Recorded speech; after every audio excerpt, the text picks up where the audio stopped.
What's up, guys? Welcome to the Mugongo Experience with another episode. Now, the reason why we call it the Mugongo Experience recently just changed our name to just an amazing experience of stories and normal people who are going through it, but also powering through it. There's going through it and powering through it. Those things combined creates a beautiful story. Before we go into it though, if you have not already subscribe right now for more stories to come and experiences. We're here with Team Kimura, about to explore Brazilian Jiu Jitsu, a unique martial art that focuses on grappling and ground fighting to subdue an opponent without striking them. The goal of Brazilian Jiu Jitsu is to control an opponent and force them to submit using joint locks, chokeholds, or compression locks. Brazilian Jiu Jitsu, also known as BJJ, uses leverage, angles, pressure, and timing to gain a dominant position and take advantage of the opponent's physical limitation. BJJ, also known as Brazilian Jiu Jitsu, holds many benefits such as helping students develop physical strength, physical fitness, problem-solving skills, self-knowledge. It can also help students learn to accept failure and move on. So the best way to counter an attempt is to not get caught in it. I mean, it sounds very elementary, but they always say, like, what's the best defense to a triangle? Don't get caught in a triangle. But I think the biggest thing is, no matter how big or small your opponent is, that you maintain your composure. The nice thing about jiu-jitsu is that you can always tap. And that can also be for you to always have time to think most of the time. Sometimes you get caught and you just got tapped. But thinking through the position, not panicking, and thinking, what does this person need to do to finish me, and what do I need to do to stay alive? And there's a difference between staying alive and coming out in a good position. A lot of times you get out of something, but now you're in mount. But you have to remember, I'm not in the submission anymore. So that's, every little, even when you're losing, there can be a victory, okay? Kind of like golf, there's a such thing as a good bogey, good double bogey. Here, sometimes it's good to just get out of a choke. Okay, now I'm in mount, but I'm not in that choke anymore.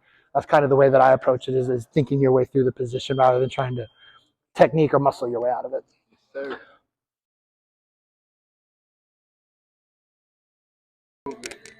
I think it's by example, and the place where we're at, everybody wants to work here. They want to push themselves and do the extra, do the long rounds, see extra, get more in. And I think it's contagious. So when, even a new person looks around, they're kind of forced to act as is, and they see the people that, the higher belts or where they want to be with the work they put in. And so I think it's more just lead by example than anything. You can tell them all you want, but they have to be motivated. And if they're still here, if they're still in this room, that means they are. And, you got to follow those people that are above you in belt, or that you look up to, or that, you want to get as good at, you respect, the coaches and all that kind of stuff. So lead by example. That's right. Perfect. Those were two legends. Beau Tribolet, former Bellator MMA fighter, also third-degree black belt in BJJ. We're here with Ryan Bader, Bellator MMA heavyweight champion, also a black belt in Brazilian Jiu Jitsu, teaching us how to be resilient, how to be smart, and how to show up and perform like a lion, perform like a champion.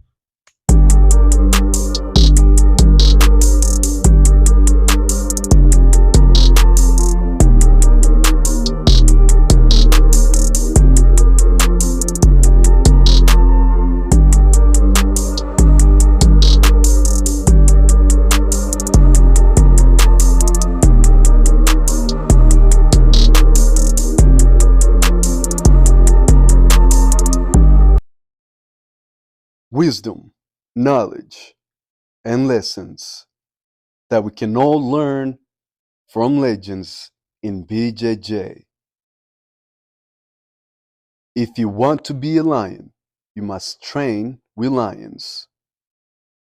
There is no losing in jiu-jitsu. You either win or you learn. Discipline and consistency. I owe these two factors all have attained in my life. Things have never happened overnight. Putting time and training to make perfection. Don't fight your opponent, fight his moves. You must allow yourself to be in 0 point and neutral point. Be relaxed and connected with the variation. Flow with the goal. In the fight, only one person can be comfortable. Your job is to transfer the comfortable from your opponent to you. Jiu-jitsu is perfect. It's humans who make errors. Jiu-jitsu, at the end of the day, is the art of expressing yourself. Every time you put on a gi, you can't lie. Jiu-jitsu is the gentle art. It's the art where a small man or woman is going to prove to you, no matter how strong you are, no matter how mad you get, that you're going to have to accept defeat. That is what Brazilian Jiu Jitsu is. My opponent is my teacher. My ego is my enemy. If you think, you're late. If you use strength, you tire. If you tire, you die. That is the knowledge in Brazilian Jiu Jitsu.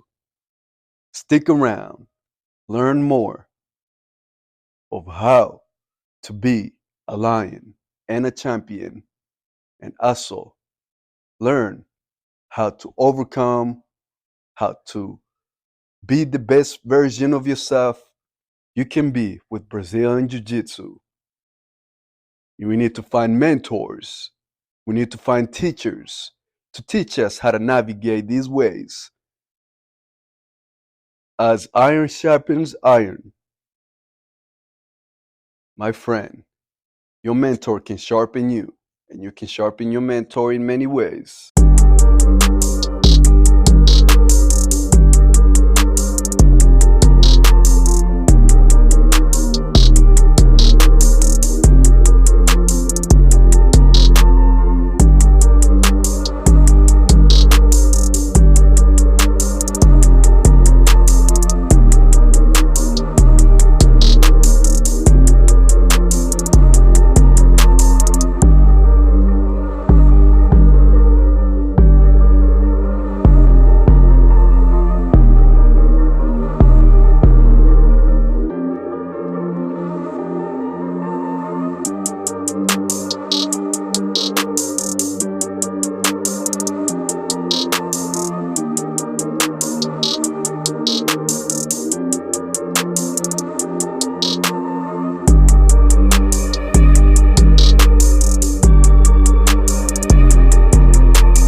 Like, I don't want to do this anymore because you're going to have a really bad spot. So if you shoot, I'm a fan of that for two reasons. If you shoot, you're going to score two, and if you get in there and get into a tussle, get on the leg, and then you can pull fine, okay?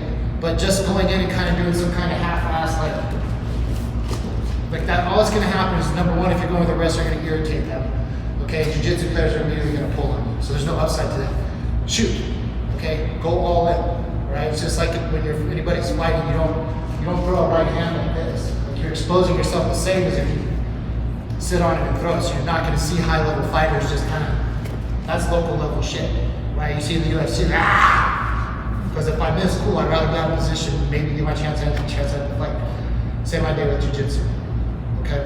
And then the last thing, when you're wrestling, especially for you three, okay, look like you want to wrestle, okay? Like, don't get me wrong, whenever I have to go with him, I'm not super pumped about that, okay? But if I sit here and I go like this, all he does is get hungry, and he gets more like, oh, there's blood in the water, right? The only chance I have is to come in and be like, all right, fuck it. You know, get in there and tussle with it, okay?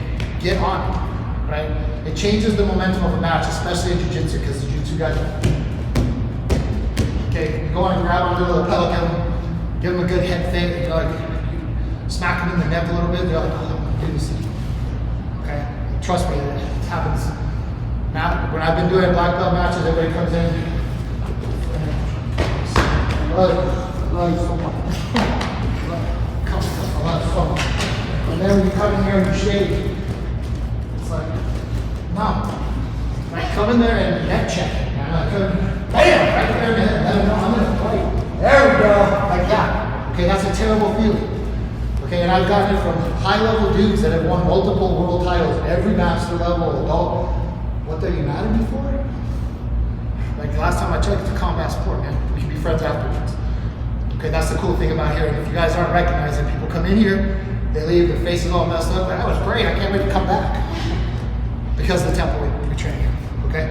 If you have any other questions for Ryan about that takedown scenario, if you do ask, because it's a resource, okay? Anything? No? Okay. Grab a drink real quick. We're gonna talk about forcing guard and how to pass quickly, and then we'll roll. Okay, let's go. Old school. Here. Setting it into a guard that you want to play in as opposed to what they're doing. Does that make sense? Okay, so I want you to just sit pull with the sleeve, okay? Or pull and just play open, right? Like with a lapel or something.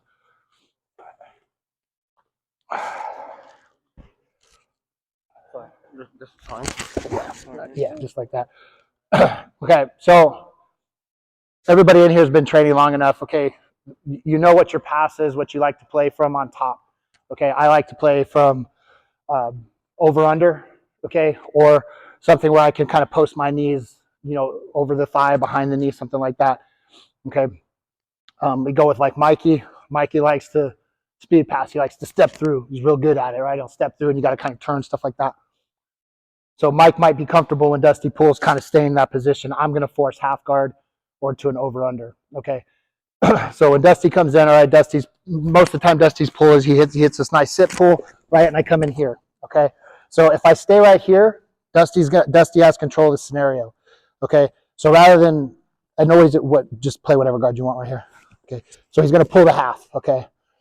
All right, so say I don't want that. What I'm going to do here is I want to go to over-under. Okay, so rather than sit here and kind of go, oh, he pulled on me, there's always that kind of a second when they pull that you either acquiesce to the pull or you fight the pull. Okay, so I try not to ever acquiesce to the pull, right? Especially a pull. Like, it's one thing if someone shoots a double leg and you're like, you know what, the best thing I can do is land in a good guard. But if somebody pulls on you and you're just like, okay, cool, like, you might as well just break up with whoever and tell that person you're theirs. Okay, so when they pull, all right, I'm deciding right here, like, I'm not just gonna go with this.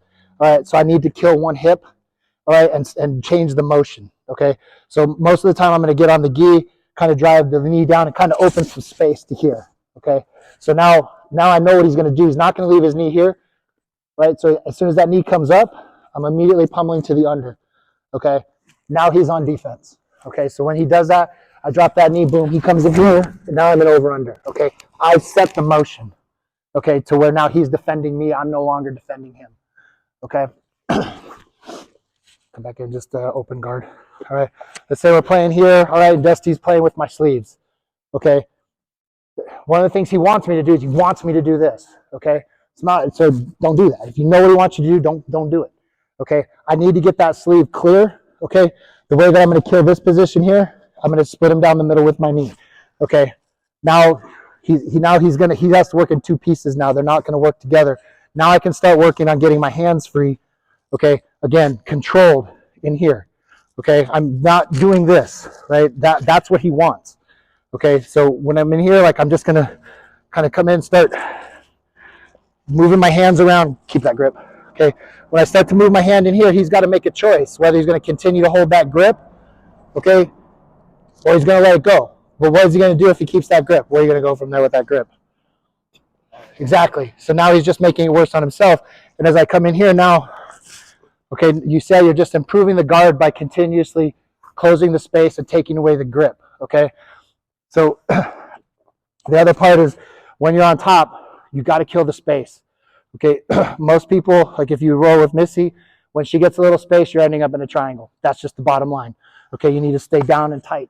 Okay, 2 hands on as much as possible. All right, so when I come in here, if I want, like if Dusty comes in, he starts playing half, and I don't like this, okay, I need to get, obviously you got a bad spot, okay, but now I need to force him to deal with me, all right?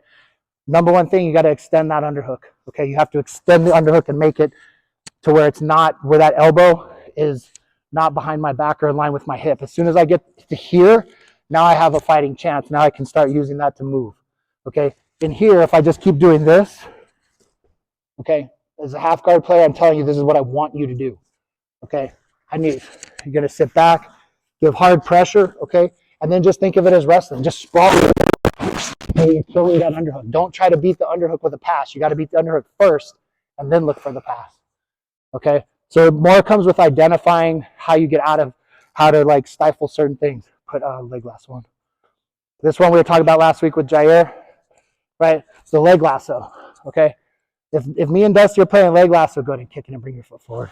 If he gets me to this position, I'm in trouble. Okay, my hand is way too far past his hip line. Okay, once he gets, what I need to do, what I try to do in this position is I grab a hold of the belt. Okay, that gives me a good gauge, but it also makes him think he can't kick his foot. But the number one thing here is getting this hand is wrapping it on the outside.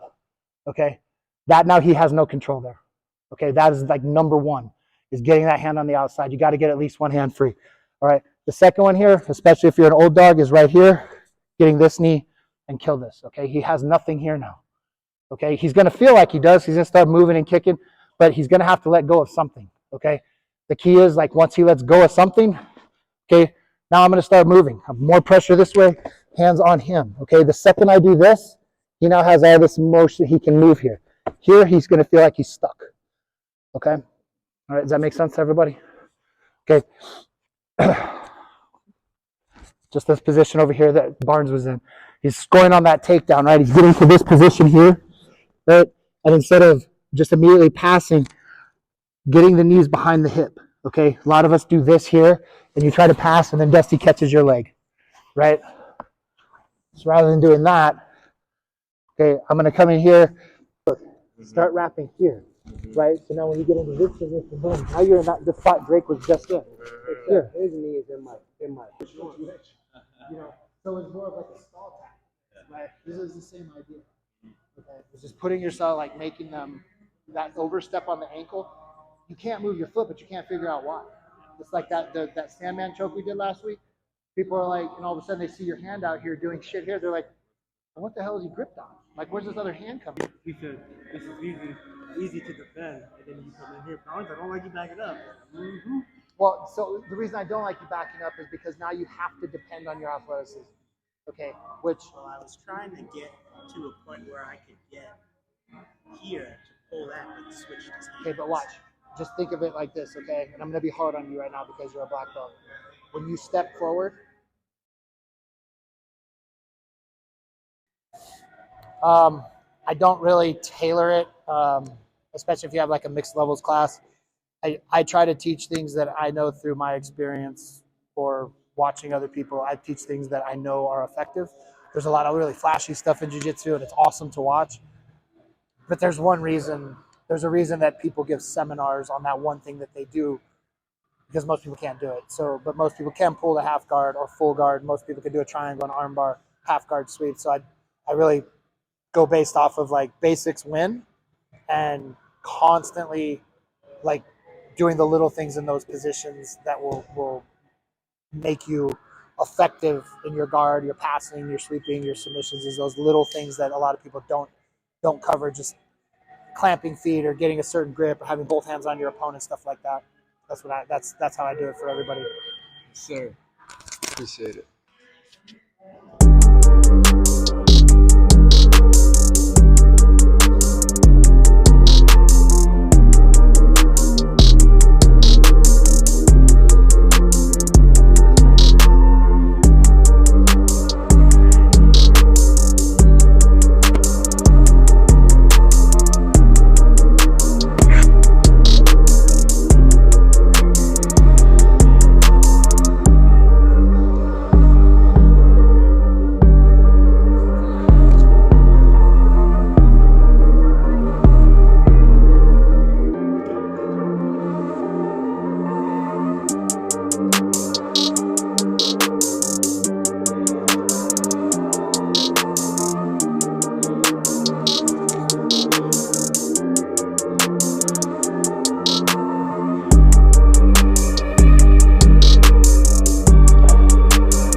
My brother. So what would you say about Coach Beau, man? He's an OG, just a legendary guy out here putting in work, giving some advice. Like, how has Beau changed in the way you think, even in the battle of jiu-jitsu? Sure. Beau has actually been an instrumental part in my life, in my own personal recovery.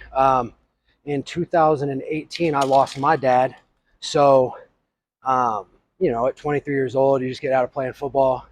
I was pretty lost. So being able to find Beau, he's acted like a father figure to me. He's given me a lot of guidance in spots where, sometimes life gets a little heavy on you and you don't know if what's this whole point of keep going. And you get guys like Beau who help you keep your head on straight. Yes, sir. Yes, sir.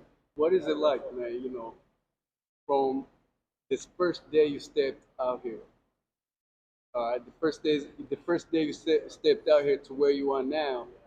How was that day compared to this day today? Equally as hard, because that's the great thing about this game and coming in here is that you get to dictate how hard things are. If even as a beginner, if I came in here and just quit on every round, it'd be easy. Getting beat up isn't hard. Fighting for every inch is what's hard. And so you just keep that mentality. Nobody in here is going to let you quit. Everybody's going to push you to your brink every time and then remind you how great you're doing and how far you've come and everything like that. So, I used to get beat up horribly in here. Now, lucky enough, I win a lot of rounds. It's nice to see the other side of things, but it's equally as hard every day. You come in and you have to push yourself. Beautiful said. How was that experience going against giants that you can't even pick up, but you just have the courage enough to. How is that feeling? How is that for you? It feels like screaming in your head the entire time and trying to figure out how not to die. That's what it feels like. Yes. Yeah, it's like a battle you know you're not going to win, but just do it anyways. Hey, but you win it because you're in there, right? I guess. How long you guys been training jiu-jitsu? Probably maybe like 8 years maybe. 7, 8 years. 8 years? 2.5 for me. 2.5. So that journey's still going on, huh? Yep. Oh, yeah. Still. What would you tell other competitors or other fighters? Just keep pushing through. Eventually you'll figure it out, I guess. I don't know. I agree. Perfect. Thank you. Thank you for watching and joining the Mungongo experience. We are excited for future episodes, so please like and subscribe and follow along with this journey with the Mungongo family. We are excited to connect with you even more. We hope you have a great day.